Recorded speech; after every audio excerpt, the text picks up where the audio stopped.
Assalamualaikum warahmatullahi wabarakatuh. Halo Bapak Ibu guru hebat. Perkenalkan, saya Rin, salah satu guru fisika di SMA negeri di Indonesia. Dalam video kali ini, saya akan mengeksekusi tantangan untuk menjalankan model manajemen perubahan inquiry apresiatif Bagja secara nyata untuk mengidentifikasi potensi diri dan membuat kalimat prakarsa perubahannya. Dan tak lupa juga bagaimana cara menjalankannya di pembelajaran di kelas. Baik Bapak Ibu, mari kita simak videonya. Sebelum menjalankan model manajemennya, mari kita ulik terlebih dahulu tentang inquiry apresiatif. Inquiry apresiatif yaitu pendekatan dalam manajemen perubahan yang berfokus pada pencarian nilai-nilai positif dalam organisasi atau individu untuk memunculkan perubahan yang berkelanjutan. Inquiry apresiatif juga mengidentifikasi hal-hal baik yang telah ada di sekolah, mencari cara mempertahankan dan meningkatkannya. Dan untuk mengidentifikasi hal-hal baik itu, kita bisa menggunakan kanvas Bagja. Bagja merupakan akronim atau singkatan dari B yaitu buat pertanyaan utama, A yaitu ambil pelajaran, G yaitu gali mimpi, J yaitu jabarkan rencana, dan A yaitu atur eksekusi.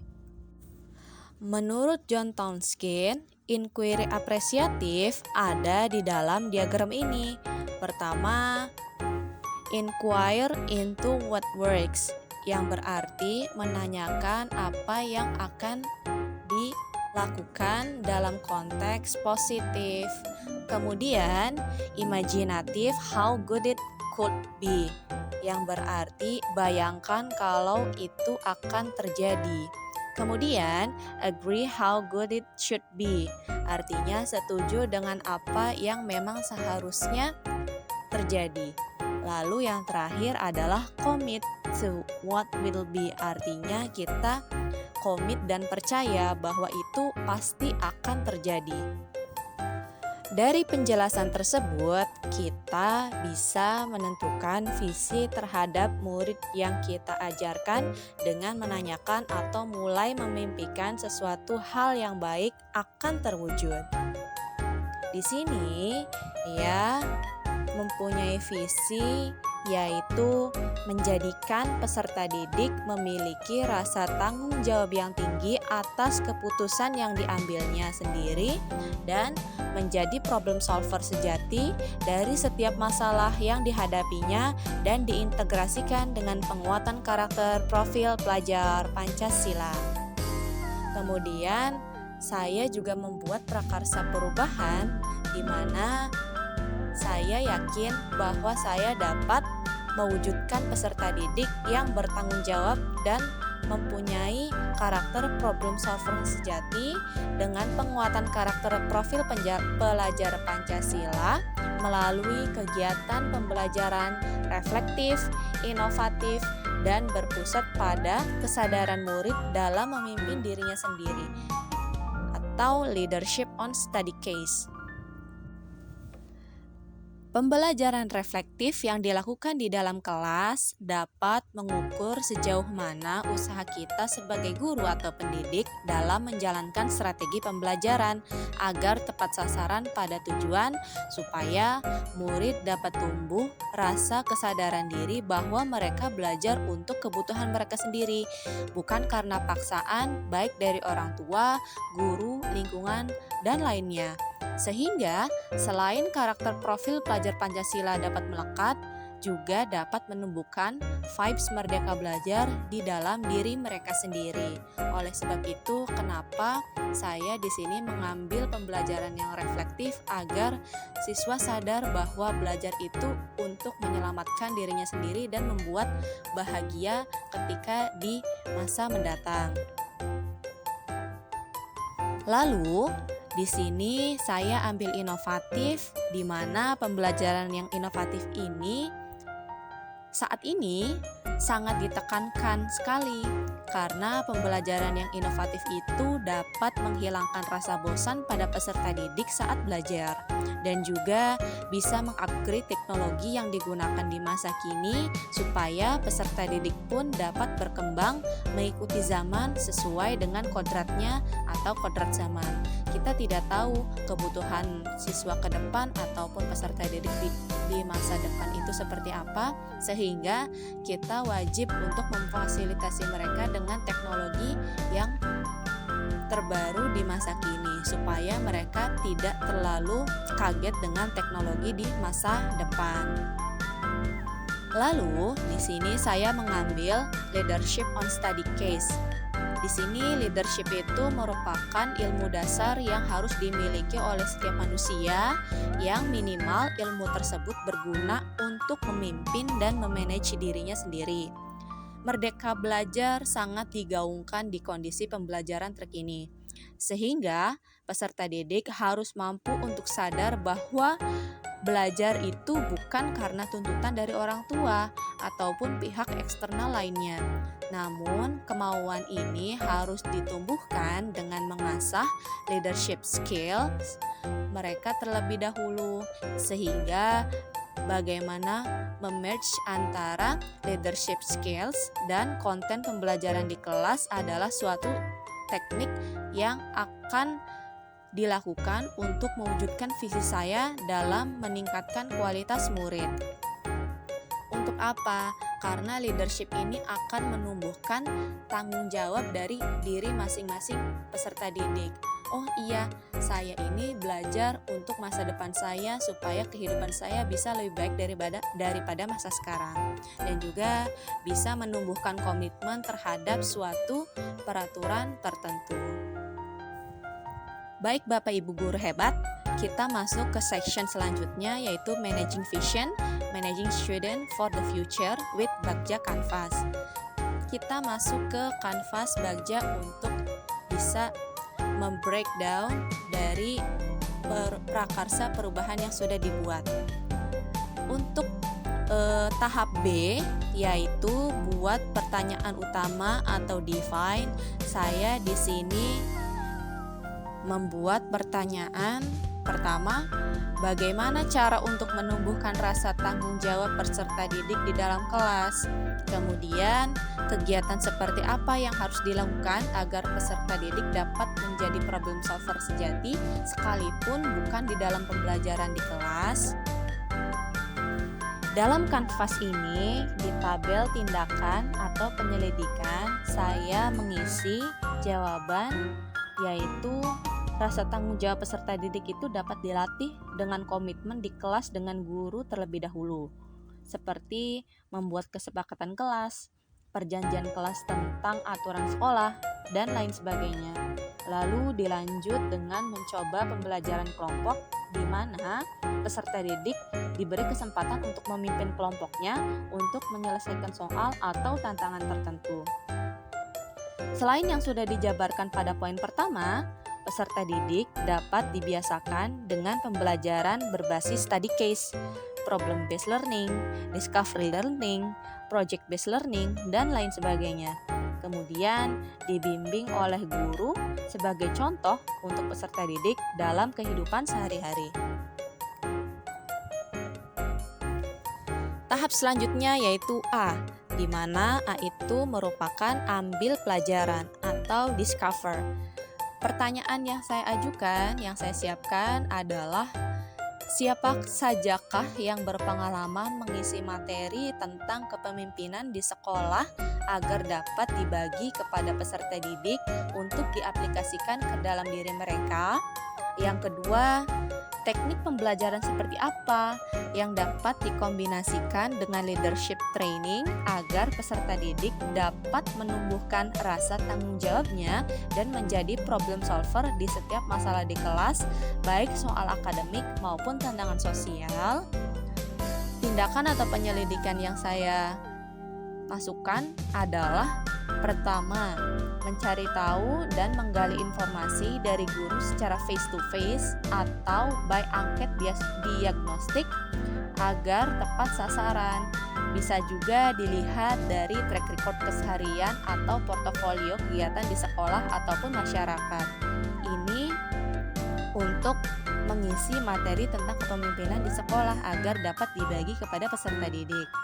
Dan tentu saja diintegrasikan dengan pembelajaran di kelas oleh setiap guru. Kemudian yang kedua adalah teknik pembelajaran apa yang tepat? Jawabannya adalah dengan mencoba menyisipkan teknik permainan based study case yang relate dalam kehidupan sehari-hari. Membiasakan kerja dengan kelompok yang dipilih random namun tetap memperhatikan komposisi kelompoknya. Dan menggunakan model pembelajaran berbasis problem solving. Di sini kita juga dapat menyiapkan assessment berupa soal cerita yang erat kaitannya di dalam kehidupan sehari-hari.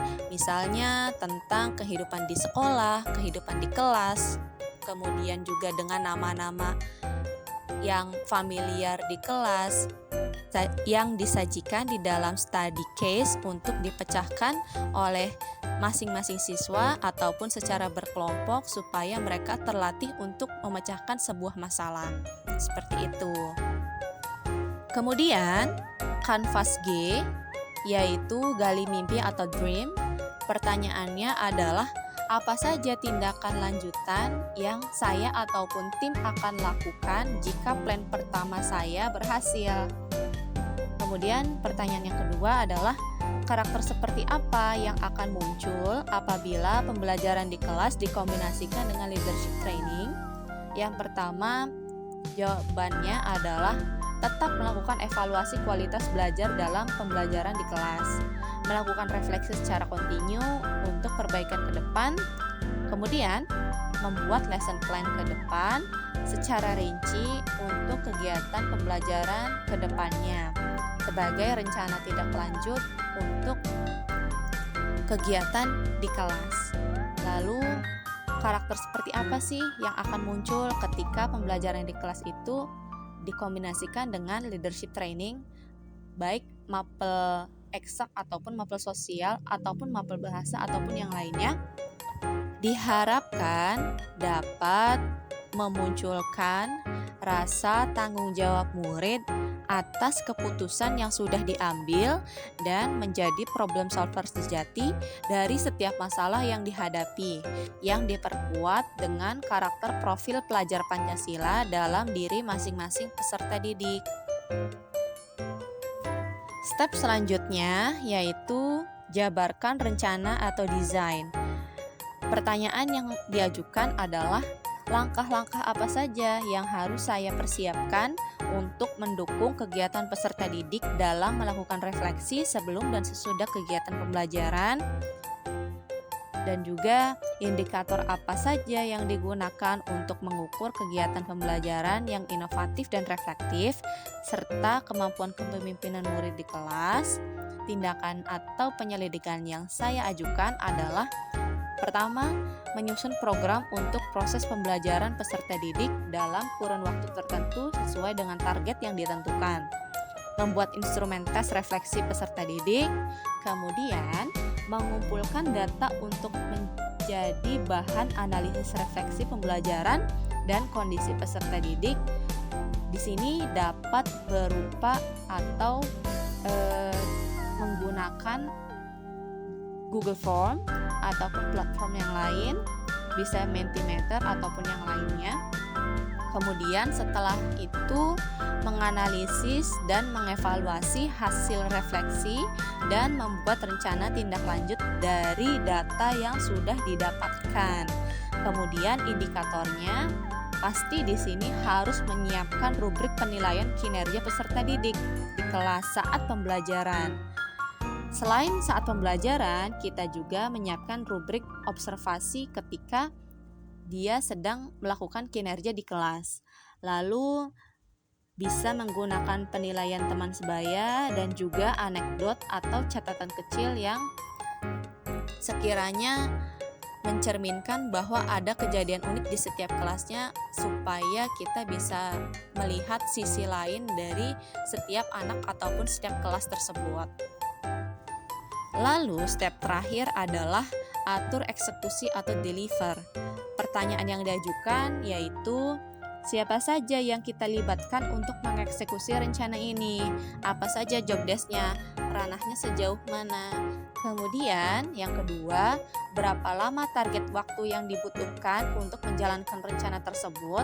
Lalu, bagaimana cara mencatat track record dari setiap milestones yang sudah dilakukan dan dicapai oleh tim atau pribadi sebagai seorang pendidik?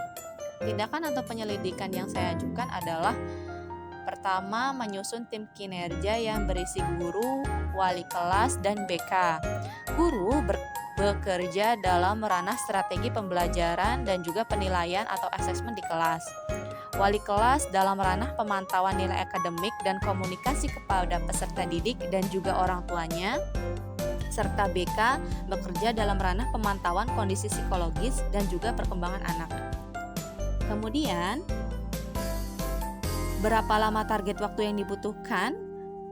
Itu hingga sistem terarah bergerak dengan sendiri sesuai dengan visi yang sudah diterapkan.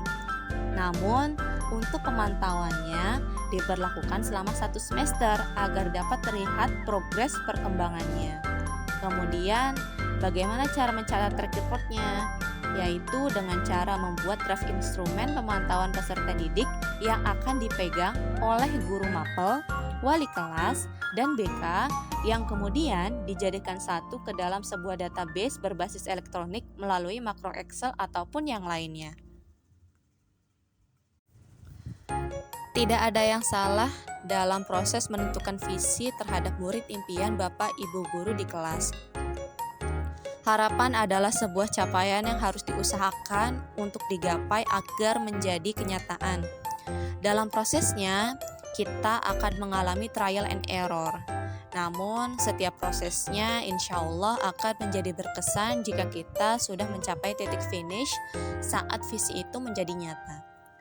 Tetap semangat Bapak Ibu guru hebat. Sampai bertemu di video selanjutnya. Assalamualaikum warahmatullahi wabarakatuh.